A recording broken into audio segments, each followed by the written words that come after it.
Happy New Year.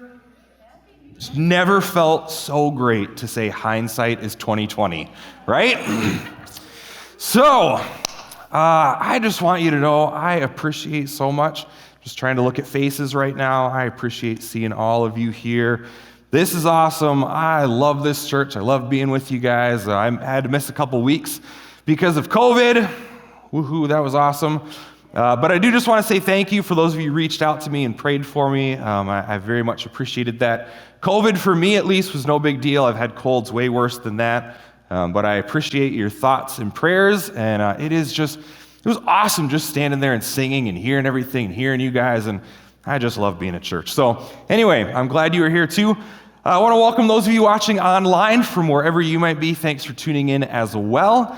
And I will just say this. I want to encourage you, challenge you, beg you, plead with you if you live close enough to please come back for in-person services of all types. I really do believe that this thing we call church in all of its forms, weekend services, small groups, night of worship, volunteering, being with one another, all of that, I believe that church is essential. And I know that some of you watching online are a little bit older. I know that you have some health concerns.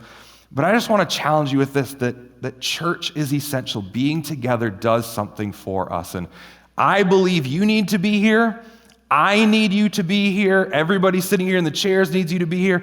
And more important than anything else, our mission needs all of us to be engaged. And so I guess I'm just begging you, pleading you, come back and rejoin in person as soon as possible. It's probably not good to let fear control our lives for so long. So anyway, but I am glad that you're tuned in. So today we are starting a new series called Preventative Maintenance, and it's not a tool time series. It's not a man series. So ladies, don't check Instagram or anything like that. But in this series, what we're going to be doing is we're going to be talking about some preventative maintenance things that you and I can be doing for our lives to be better in the future. And we're going to spend the whole month of January on this series.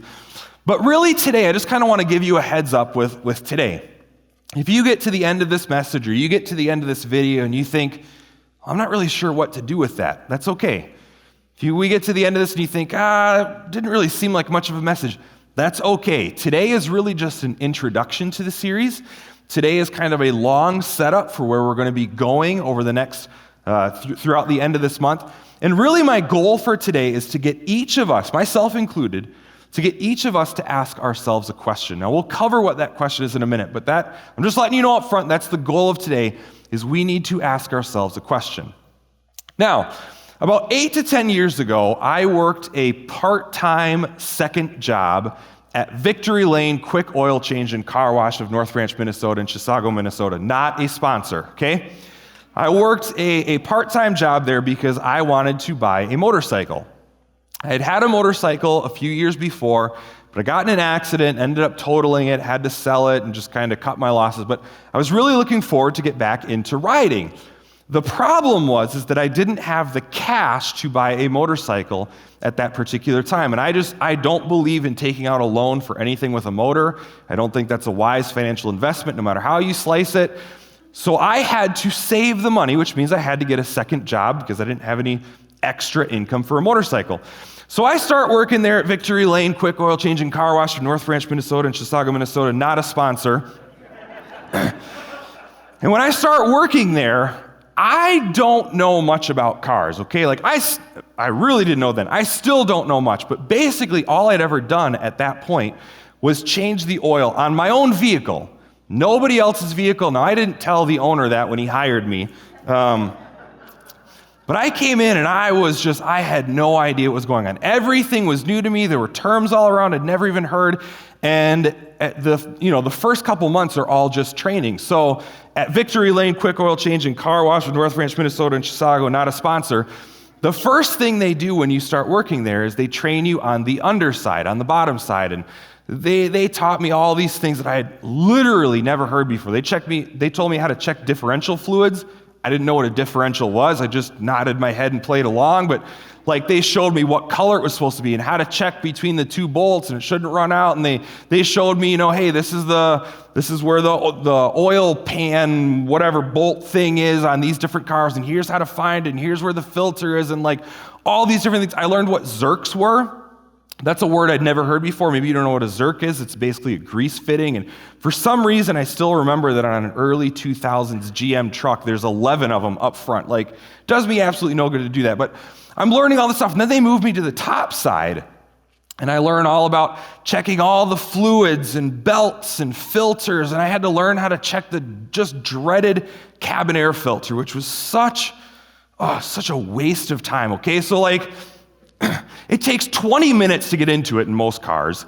The filters are expensive, so when you show them to a customer, nobody wants to change it. Then it's 20 minutes for like, oh my gosh, it was horrible. I had to watch all these videos about the chemicals we used and the processes we went through. I had to learn how to use a tranny flush machine, a coolant flush machine, how to do an intake system cleaner. For some of you, I'm speaking a foreign language right now, but just hang with me, okay? I had to learn how to read a manufacturer's recommendation sheet based off mileage and the last date of service and all these different things we go through. Every time someone comes in for an oil change at Victory Lane Quick Oil Change and Car Wash, not a sponsor, we go through all of these different things. And I remember just sitting there sometimes and being like, who cares?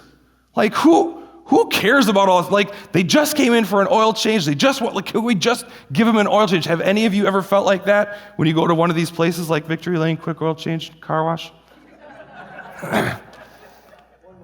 One more time, Victory Lane Quick Oil Change and Car Wash of North Branch, Minnesota, and Chisago, Minnesota. Here's the thing. I thought, like, man, this is such a waste of time. Like, who cares about all this stuff? It's not making any sort of difference. Like, let's just drain the oil, fill it back with the oil, send them out on their way. And I don't remember when it was. I don't remember who told me, if it was the owner or one of my managers or something. But I learned for the first time, I'd heard the phrase preventative maintenance. They were talking to me and they were kind of training me more on this idea of especially preventative maintenance versus repair maintenance. And they began to explain why we were doing all of this stuff, why we were doing so many checks and going through all the fluids and filters, because for the customer, we wanted to try and check as many things as we could to help them. And here's kind of what it came down to. Yeah, an intake system cleaner was an extra $40, but that was comparatively cheap compared to having to replace injectors and spark plugs and boots and things like that. Yeah, a coolant flush was an extra $100, but it was way cheaper than having to replace an engine because your coolant fluid lost its properties. You got a crack in the block. And once I started to understand why we were doing what we were doing, that it was for preventative maintenance, then it became so much easier for me to not only just go through all the processes and not skimp out on my job, but to actually explain to the customer, no, this is why we're doing it. We're not trying to be a salesman. We're not trying to get you to spend money you don't have. We're not trying to pull a fast one over you. Look, this is good stuff for your vehicle to help it last as long as it can. We were doing preventative maintenance. Now, I first heard about that with vehicles, but once I saw that, once I understood why, I started to see it in a lot of different areas of life, right? I'm sure we've probably all seen that. I remember when I bought the ring to propose to my girlfriend at the time, my wife now. It's about 15 years ago, and as a 19-year-old kid, spending a couple $1,000s on some rings that, I mean, you're never going to wear at all, seems like a lot of money, right? Like, oh, okay, well, I guess I like her, so love you. But here's the thing, spending $1,000 already, and the salesperson at the counter when I bought the ring says, hey, do you want to put on a lifetime warranty on it? I don't know, how much is this? Let's see if it's worth it. Extra couple $100. So we go ahead and go through with that. And I'm telling you, it has saved us so much in the long run. Now, there's some preventative maintenance that we have to do with this lifetime warranty on her ring. She's got to take her ring in every single year and have it cleaned and inspected. We got to keep, track of the paperwork. And it's inconvenient. It's a little bit of work. But it has saved us so much by doing this preventative maintenance, by having this warranty. She's had, prongs or arms, or I don't know what they're called, but She's had things on her ring break, and luckily we've never lost the big rock, but we take it in. We take it in. She takes it in. I don't do anything with this.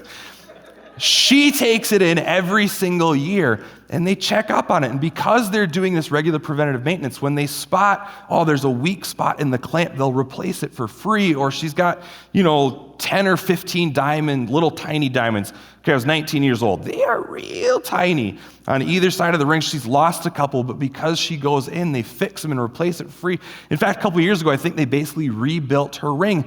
And this preventative maintenance has been so good for her. We haven't had to spend any extra money to keep her ring looking nice. I think when you look at, HVAC companies, heating and air conditioning sort of stuff, they're big on this. They want you to sign an extended service contract. Why? Because it's better for us as the homeowner. It's better to have somebody come in and do regular tune-ups and change out the filters and check all the parts. It's to our benefit to have that preventative maintenance plan so that we don't need to replace an entire unit and spend thousands of dollars. We can take care of issues as they come up.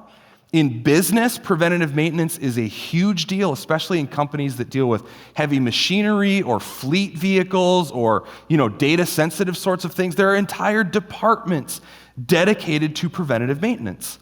I was reading a study earlier this week, and it said that for every dollar a company spends on preventative maintenance, they end up saving about $5 in repair maintenance. Now, $1 to $5 doesn't seem like a whole lot. But when you've got a company that deals in the millions of dollars or tens of millions of dollars, from employee costs to maintenance, all that sort of thing, that is a huge savings.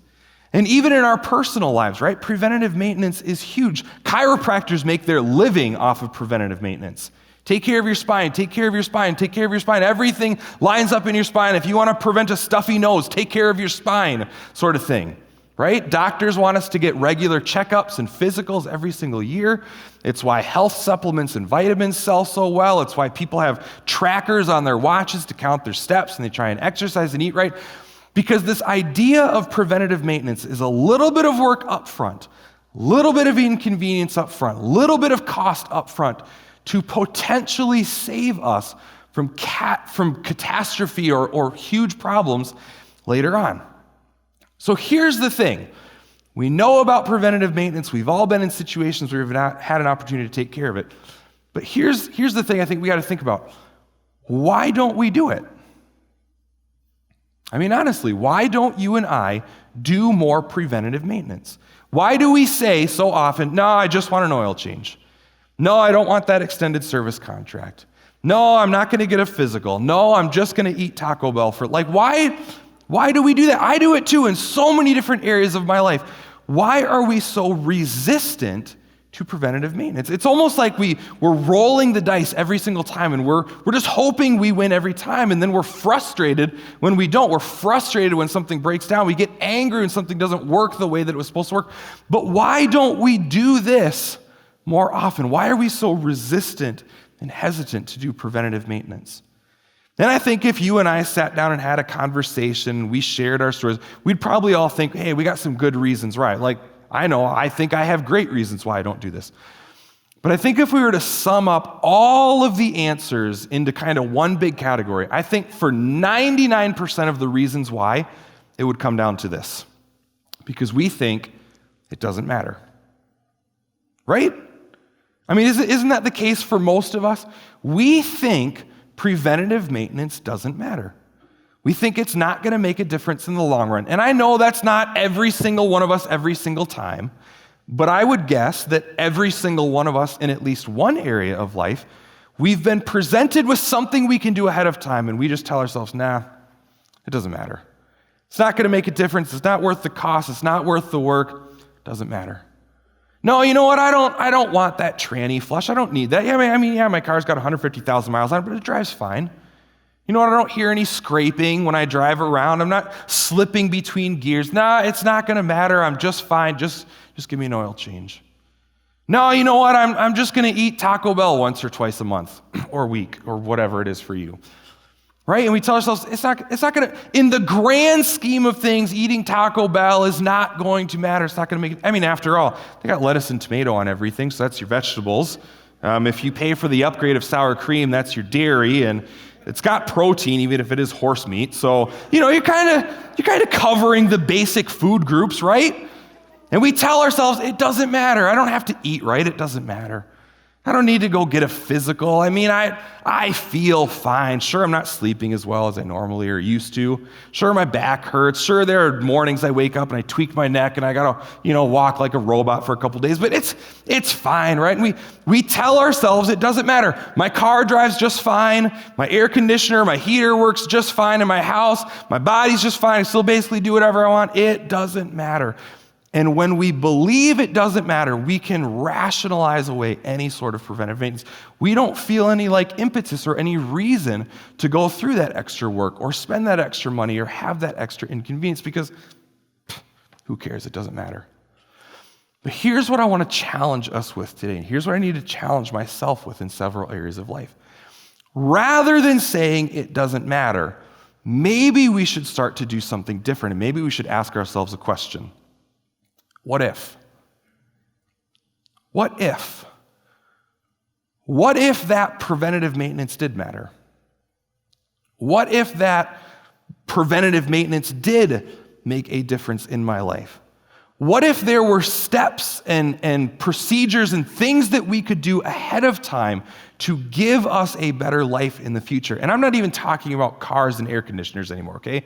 You can buy a new car, you can buy new items, but I mean in the meaningful areas of life, things like relationships, things like purpose, security, raising our kids, all those sorts of things. What if there were some preventative maintenance items we could do right now that would set us up for success in the future? Or even at the very least, have us, give us less struggle, less pain, less hurt in the future? What if there were some practical things we could do that would make a real difference in our lives? What if? I believe that God would say there are some things like that we can do. I believe that God would say preventative maintenance is a good idea. In fact, God tells us this very thing through a letter that a man named Paul wrote. The letter is called Galatians. And I just want you to know what we're going to read in just a moment is for every single one of us, okay? It's for believers and non-believers alike. What we're going to read has nothing to do with salvation. It has nothing to do with being close to God. It's not going to connect us more to Him. It's not about our good outweighing our bad. It's not about going to heaven someday. This is just a principle for life that any single one of us can take advantage of. And what Paul writes in there is a way of it's an overall principle for life. Now, the context in which he's writing is a very specific application. If you go and read these verses and you want to read the context later on in the week, I suggest you do, you will see that it's not exactly what I'm talking about today, but Paul is taking a very narrow application from a general principle. And it's the general principle that I want to talk about today. And this is how Paul starts in Galatians chapter 6. He says, pay careful attention to your own work, for then you will get the satisfaction of a job well done. And you won't need to compare yourself to anyone else. For we are each responsible for our own conduct. Now, this is a mini message. If our culture, if you and I, if our city, if our state, if our nation could just understand that last sentence, our world would be totally different, okay? Politics would be different, employment would be different, relationships between people would be different, whether it's different age, different gender, different race, different income, whatever it is. If we could understand this last sentence, man, it would change everything. But what Paul is saying right here is basically, you're responsible, I'm responsible for how our lives turn out. How do you want your life to turn out? How do you want things to end up? How satisfied do you want to be? Where do you want to go in life? And he says, don't compare yourself. Don't look to your right or your left. Don't look at if somebody next to you has more than you and you think life is so unfair. Don't look back at generations ago and what happened to your great grandma and say, oh, that's why I can't succeed. No. Pay careful attention to your own work. We're each responsible for our own conduct. Paul's basically saying life doesn't come with a safety net, okay? Your mom's basement is not a good safety net for where you want your life to go. Where do you want to end up? Where do you want to be? How satisfied do you want to be at the end of your life? Again, Paul is going to reference something very specific. He's talking here about Christians helping Christians, but really he's teeing up for this overall principle. He continues on and he says this, "Don't be misled. You cannot mock the justice of God. You will always harvest what you plant." Now, when he says the justice of God, it doesn't mean like, oh, an angry judge, I'm going to pay you back for what you did, and you've done, like, you're going to, That's not what he means when he says the justice of God here. Instead, what he's talking about is you cannot mock the justice of God or the way God has set up the world. There are just certain principles and a way that the world operates, and there are just things in our world that you can't mock, you can't ignore, you can't get away from. The sun rises in the east and sets in the west type of thing. Like that's what he's talking about. There are some principles that are true in our world, and one of them, he says, you're going to always harvest what you plant. Now, that is not a promise, okay? That is a general principle. Paul is saying don't plant corn and expect to get strawberries. Don't plant strawberries and expect to get celery. There's this overall principle that God has set up in the world. You harvest what you plant. Those who live only to satisfy their own sinful nature will harvest decay and death from that sinful nature. But those who live to please the Spirit will harvest everlasting life from the Spirit. Now, I realize for some of you that may seem like Christianese, and what is he talking about, and I don't get it. Remember, Paul is writing to Christians at this point. This is still part of that specific application. But what he writes next is the big overall principle that applies to what we've been talking about today, this idea of preventative maintenance. And this is what Paul says. This is God's instruction to us. So let's not get tired of doing what is good. At just the right time, we will reap a harvest of blessing if we don't give up. Paul is writing, God is saying to us, don't give up on doing good things. Don't give up on doing the right things, because there are good things on the other side. You will set yourself up for success if you take care of some of these preventative maintenance items up front. Now again, this is not a promise, okay? This is not a guarantee. Sometimes life is just unfair. But generally speaking, 9 times out of 10 in most situations, when we do good, when we put good in, we get good out. When we take care of items and try and prevent pain in our lives by doing the right things, we will reap a harvest of blessing, as Paul says, later on in life. And so here's the question for you and I. Paul says, hey, you know what? Take care of your own selves. Be responsible. You reap what you plant, those sorts of things. Don't get tired of doing what is good. And here's the question that you and I need to ask ourselves. What if? What if that's true? What if he's right? What if that is a principle that has been set in place in our world that can actually benefit us? What if, not because I said so, not because your mama said so, not because you read it in a book, but what if God himself is telling us, don't tire of doing good. Take care of some of these things up front because it will help your life later on down the road. What if that's true?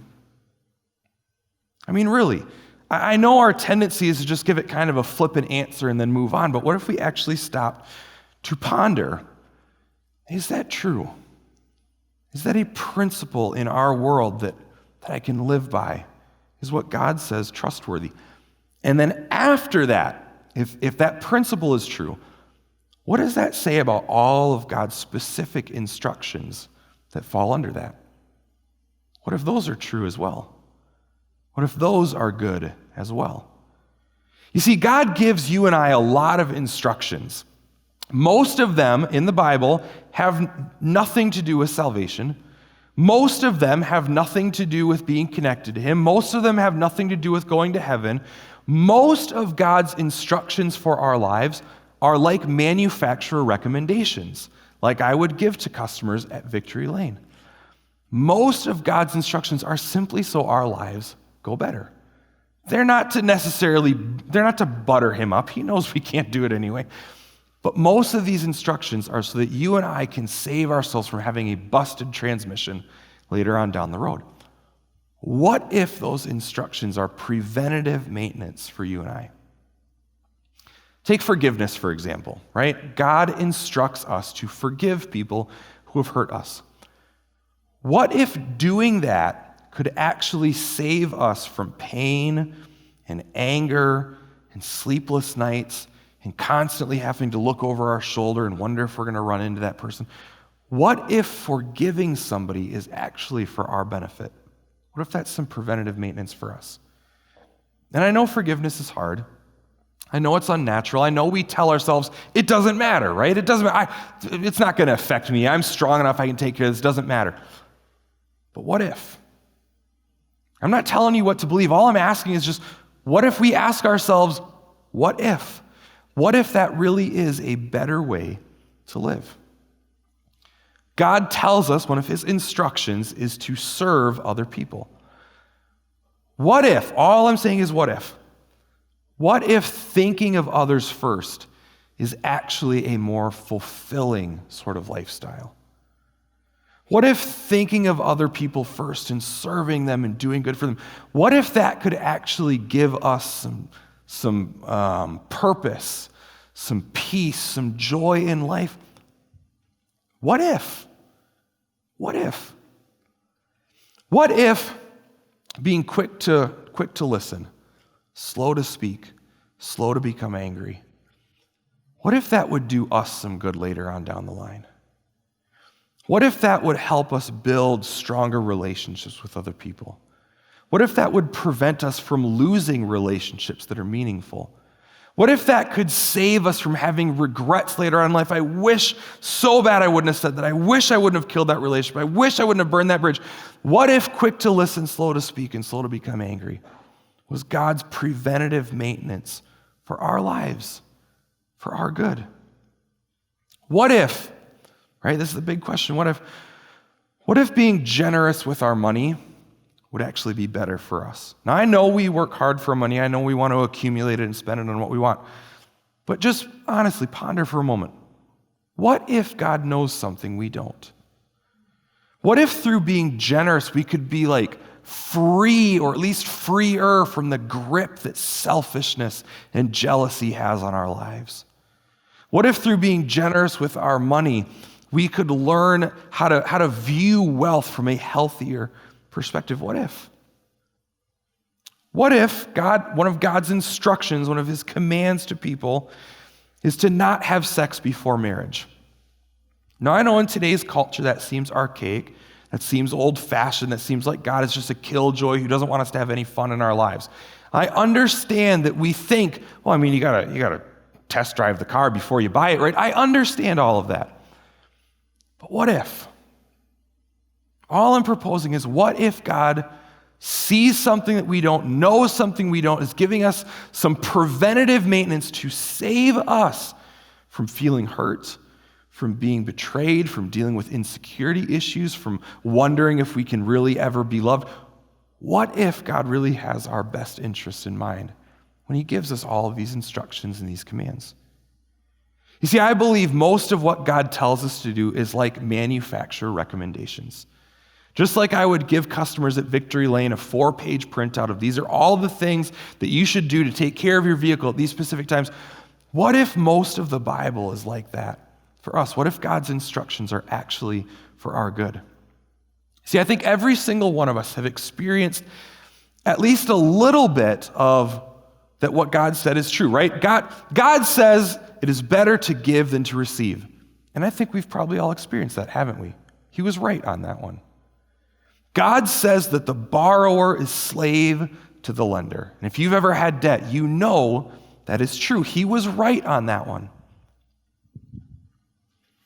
What if he's right about all of them? What if he is trying his very best to help us prevent pain and loss and struggle and difficulty and really give us the best life that we possibly can? You You see, over the next 4 weeks, what we're going to talk about are 4 very specific areas where God gives us instructions about how to live. But we have to settle this one first. This is the issue that we have to deal with first. Can God be trusted or not? Is that principle, do good now so that you will live good later, is that true? What if all of God's instructions are just a part of that preventative maintenance goodness for our lives? Because here's my fear, here's my concern. I would almost say, I'm not saying do this, but I would almost say that if we don't answer this first, if we're not at least even open to the possibility that God has some recommendations for our good, I would almost say the next 4 weeks don't even come. Because here's what's going to happen. Don't watch online. You're going to hear instructions from God, and they're going to seem like a tranny flush, and all you want is an oil change. It's going to seem like a sales pitch. It's going to seem like, I don't really believe that. It doesn't matter. And so you and I have to wrestle with this first. What if? What if God really wants something for us, not from us? What if God has our best interests in mind? What if that overall principle is true? What if all of his instructions are really for our benefit? What if? And I know that if you've grown up in church for a while, or if you've been a Christian for a while, I know our tendency is to say, yeah, okay, I believe God's good and I believe he's true. But honestly, more than that, deeper than that, we need to ponder this week. Really, is that true? For you, in your life, his instructions to you, what if they're actually for your benefit and for my benefit? That's what I want to leave you with today. What if? What if God can be trusted? What if he's good? What if his instructions are for our benefit? Let me pray for you before we leave. Heavenly Father, I just thank you so much that you gave us instructions, that you gave us a Bible, that you've given us some recommendations for our lives. And Father, I pray that right now and even in the coming week, for every single one of us, myself included, Father, I pray that you would draw us to be more open to you, to trust you more, and to believe that what you say is really for our good. Now, I don't know how that's going to look, and I don't know what you're going to do in our hearts, but God, right now, we are opening ourselves up to you and saying, God, reveal that to me. Reveal that truth to me. And Father, I pray that even in this week coming up, that you would prepare us for the instructions that we're going to receive throughout the rest of this series. Father, may our trust grow in you more and more. Ultimately, that's what it all comes down to. May we trust you more. I pray in Jesus' name. Amen.